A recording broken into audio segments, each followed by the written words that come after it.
buenas noches. Bienvenidos a Juzgue Usted. Hoy vamos a platicar con la maestra Norma Olivia González. Ella es maestra en Derecho del Deporte y también miembro del Comité Olímpico Mexicano. También nos acompañará el licenciado Ernesto Mir. Él es presidente de la Comisión de Apelación y Arbitraje del Deporte. Porque en toda sociedad hay reglas, las hay también, por supuesto, en las actividades deportivas. Y cuando estas se rompen, vienen las sanciones. Acompáñenos aquí, Juzgue Usted. Maestra González Guerrero, bienvenida, buenas noches. Muchas gracias por la invitación. Al contrario. Licenciado Mir, buenas noches, bienvenido. Buenas noches, gracias por la invitación.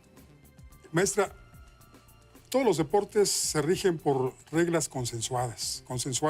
Así es. Todos los participantes, tanto espectadores como deportistas, directivas, etcétera, todos acuerdan reglas. Así es. ¿Por qué sucede esto? Existe ya la estructura del deporte mundial y de ahí viene el deporte en todos los países. Existe un Comité Olímpico Internacional que, bueno, es un organismo no gubernamental que es, bueno, es como el más importante de lo que es el movimiento olímpico. Y luego vienen lo que son las federaciones internacionales, las federaciones nacionales, y de ahí las reglas vienen, todo lo que implica del Comité Olímpico, bueno, del movimiento olímpico, viene todo como en cadenita, ¿no? Podríamos decir, licenciado Mir, que en el deporte se reproducen las prácticas sociales, la obediencia a las leyes, a las normas, a la autoridad arbitral incluso. Sí, como platicaban, es como esta pirámide kelseniana que enseñan en los primeros años de Derecho. Estaría hasta arriba el Comité Olímpico Internacional con la Carta Olímpica y después se desprenden las federaciones internacionales con sus estatutos y reglamentos y luego las federaciones nacionales y asociaciones nacionales que también cumplen con ciertos estatutos y ciertos reglamentos que todos deben ir alineados a esta Carta Olímpica. En el caso particular de México, estas federaciones olímpicas u olimpistas son también las que participan en la CONADE. Pues para ser parte del sistema nacional se tienen que afiliar, ¿no? Es el Sistema Nacional de Cultura Física y Deporte, el SINADE, y todos tienen que tener el RENADE, ¿no? Para ser reconocidas como estas federaciones nacionales o asociaciones deportivas nacionales y también tener los beneficios que es ser parte de esto, participar en todos los eventos que haya a nivel nacional e incluso poder recibir dinero del gobierno, ¿no? De la CONADE. Exactamente. Con fondos públicos, muchas de las federaciones son las que participan y promueven sus actividades entre los agremiados. Con fondos públicos, pero también privados, porque los agremiados pagan normalmente una cuota anual para estar ahí. Muchos de los eventos que organizan también tienen ahí algún pago. Y también las federaciones hay algunas que se mueven bien y tienen contratos de patrocinios con marcas, entonces ahí también se allegan de recursos. El olimpismo, el deporte en general, tiene también reflejos de lo que somos como sociedad. A veces les exigimos a los atletas que traigan muchas medallas. Así es. Porque pues no vemos que nosotros, malnutridos, con mala educación, pues no haríamos un papel tampoco muy destacado si fuésemos en nuestros eventos olímpicos. Así es. Yo creo que el sistema del deporte es un poco complicado, como decía el licenciado Mir. La primera ley del deporte que tuvimos fue la Ley de Estímulo y Fomento del Deporte, Sí. que se publicó el 27 de diciembre de 1990. Esa ley crea por primera vez el Sistema Nacional del Deporte. La ley actual es del 7 de junio del 2013, o sea, ya han pasado varios años y bueno, sigue estableciendo que existe un Sistema Nacional del Deporte y el artículo 11 de la ley establece quiénes forman parte de este Sistema Nacional. Establece el Comité Olímpico, la CONADE, el Comité Paralímpico, federaciones, asociaciones, institutos de los deportes, tanto estatales como municipales, y los órganos estudiantiles. Todos ellos forman parte del Sistema Nacional. Entonces, esta conformación de este sistema es un poco complicado porque realmente debiera de haber un programa, bueno, de hecho, a lo mejor hay un programa general del deporte, en donde este programa surge de ese Sistema Nacional del Deporte. Y es complicado, ¿por qué lo digo? Porque yo he visto durante el tiempo que he trabajado aquí en el deporte que es difícil que converjan ese tipo de organismos. ¿Por qué? Porque existen dentro de los titulares de estos organismos muchos conflictos de intereses que hace que esos organismos no haya buena coordinación y bueno, todo viene un poquito abajo, ¿no? Volvamos un poco a las reglas. Y aunque se dice que invariablemente cuando se habla de deporte nos remitimos al fútbol, Así es. habiendo una gama amplísima de actividades deportivas, hay una regla o hay una serie de reconvenciones que la FIFA, la Federación Internacional de Fútbol, está por aplicarle a México en caso de que sus aficionados sigan pronunciando un grito homofóbico en el momento en que el portero del equipo contrario lanza el balón. ¿Estas reglas son aplicables, no obstante que vienen de un organismo internacional? Sí, son aplicables. Desde el momento que uno es afiliado a esa, por ejemplo, en el caso de la Federación Mexicana, es afiliado a la Federación Internacional. Entonces, desde ese momento yo estoy de acuerdo en cumplir los reglamentos, los estatutos y todo lo que implique lo que venga de FIFA. Entonces, yo como federación tengo la obligación de hacerlo. Inclusive dentro de la federación está establecido una parte donde habla de la discriminación, hay un código de sanciones.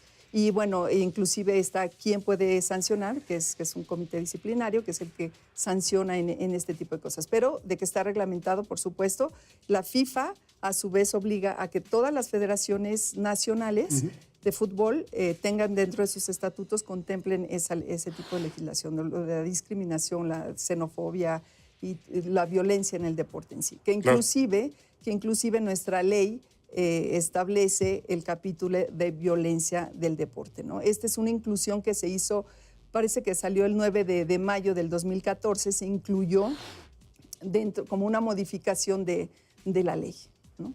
Ah, muy bien. ¿Y a usted le parece que estos desahogos por parte del público en un estadio obedecen a un desahogo? Sí, definitivamente. La gente toma ir al estadio como dices, un desahogo de toda su semana, de sus problemas familiares, de sus problemas en el trabajo, y piensan que por pagar un boleto tienen el derecho desde la tribuna a gritar y decir lo que se les antoje. La Federación Mexicana de Fútbol ha estado defendiendo el tema con un argumento de que esta palabra no es homófoba, sino más bien es parte del folclore mexicano. Sin embargo, la CONAPRED, que es en México la autoridad encargada de prevenir la discriminación, exacto, ya fijó una postura desde el 2014 y dijo, sí es una expresión homofóbica, sí es una expresión que violenta los derechos de un sector de la población y no se debe de hacer. Entonces, este argumento que ha tomado la Federación para ir a defender el caso ante la FIFA y ahora ante el Tribunal de Arbitraje del Deporte, parece que es muy endeble, ¿no? Yo creo que es muy endeble. Incluso las multas reiteradas que la FIFA le ha impuesto a la Federación comprueban esto, ¿no? Que para la FIFA sí es un acto definitivamente de discriminación y yo creo que en su momento a lo mejor el Tribunal de Arbitraje lo hará. El peligro es que primero son multas, pero después se contemplan más sanciones en el estatuto de la FIFA, como son perder el partido 3-0, que te veten el estadio y tengas que jugar a puerta cerrada, incluso la exclusión de una competencia. Entonces, no han llegado a estas sanciones en México. En Chile ya tuvieron que jugar fuera de su estadio 4 partidos. En Ucrania un equipo sí perdió un partido 3-0 por este tipo de actos más bien racistas, no xenofóbicos. Pero la FIFA está tomando cartas en el asunto. Ya dijo que en esta Copa de Confederaciones va a ser mucho más severa y entonces yo creo que debemos esperar que la siguiente sanción, si se sigue haciendo esto en México, no sea otra multa, sino alguna de estas que no vaya más importantes. Sí. Claro. Licenciado Med, ¿y cree usted que las federaciones, la mexicana de fútbol concretamente, está haciendo lo suficiente para convencer al público que asiste a los estadios de no manifestarse de la forma en que lo está haciendo? Yo creo que de una semana para acá ya hay una campaña directa donde sí se habla de esta palabra y de este grito en específico. Creo que se tardó porque este problema tiene 5 o 6 años, ¿no? Con este argumento de que no era un insulto, que no era homofóbico y discriminatorio, se tardaron mucho. Hubo una campaña que decía todos unidos por el fútbol, sí, pero no hablaba directamente del problema. Yo creo que, por un lado, debían tener ese plan A, que era ir hasta las últimas instancias a defender este argumento, pero debían haber tenido un plan B, que era empezar a concientizar a la gente, decirle, oigan, esto no se debe hacer, esto sí puede ser ofensivo para alguien y si es ofensivo no tiene cabida dentro del deporte, ¿no? Dentro del fair play y todo lo que representa el deporte. Entonces sí se debe de erradicar. Yo creo que se tardó un poco, ahora le está empezando a hacer y veremos si le da tiempo de que esto que está haciendo tenga resultados antes de que venga una sanción importante. Una mayor, que puede ser, como usted lo decía, pues que hasta salga de una competencia como la Confederación es ahora mismo. Exactamente. Lamentable. Mucho que platicar, licenciado, sobre el tema deporte y justicia, deporte y ley. Mucho. Y también que la gente, incluso en el ámbito deportivo, no conoce las funciones de la comisión. De repente hay violaciones de sus derechos y se sienten desamparados. Yo como espectador de un deporte, ¿puedo ir a presentar una queja con ustedes? No, tienes que ser parte del sistema deportivo, estar afiliado a alguna ¿Que los federación. aficionados no somos parte del sistema? No, en la ley se establece claramente quiénes son parte del sistema y son estas asociaciones nacionales, estas federaciones y los afiliados a estas asociaciones y a estas federaciones. Sí, no, cualquier persona no puede llegar a reclamar un derecho deportivo, ¿no? Bueno, aquí quizás nada más para ahondar un poquito más, aquel que quiere interponer, él hablaba de ante la CAD yo puedo interponer el recurso de apelación, el arbitraje y la mediación y la conciliación. Sí. Si yo quiero interponer el recurso de apelación, yo tengo que ser parte de este sistema nacional. Si yo quiero el arbitraje, que también es posible ante la CAD, ahí la ley no exige que yo sea parte del sistema. Pero aquí el arbitraje... Ahí sí puede ser un aficionado. Cualquier persona que quiera puede acudir a la CAD para solicitar un arbitraje. Aquí el problema del arbitraje es que las dos partes tenemos que estar de acuerdo. En el caso del recurso de apelación, simplemente yo solicito, como si fuera una demanda, por decirlo así, yo acudo ante la CAD, pero solo tienen que ser miembros del sistema. En el caso del arbitraje y la mediación y conciliación, puede hacerlo cualquier persona. Así es. Hay mucho que platicar, de verdad, en cuestiones de deporte y de justicia. Licenciado González Guerrero, muchas gracias. No, al contrario, muchísimas gracias. Espero verlo Fue un por acá placer. pronto. Claro Igualmente. que sí. Licenciado Meade, de verdad, un gusto que haya estado con nosotros. Un gusto. Estamos aquí para platicar y para servirles y para que Seguiremos sepan platicando. esto. Gracias por venir. De nada. Buenas noches. Buenas noches. Gracias. Gracias. Como espada de Damocles, la sanción de la FIFA pende sobre el fútbol mexicano.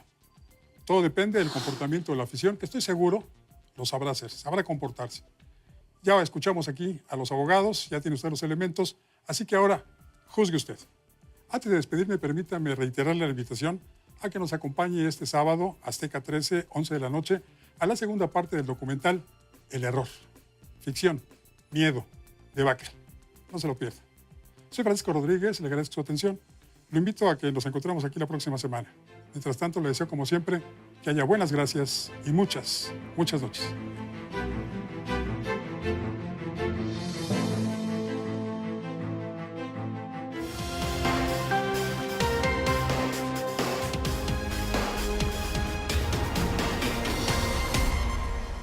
Si estás pensando en contratar un crédito en la segunda parte del año, conviene saber algunas características de ese mercado. Las tasas de interés de todos los créditos seguirán subiendo.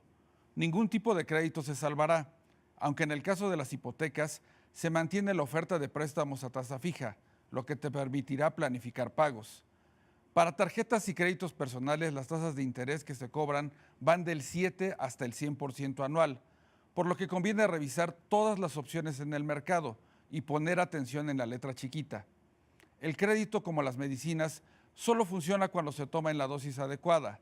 Recuerda que el pago de todos tus créditos jamás debe rebasar el 30% de tus ingresos para evitar caer en el sobreendeudamiento.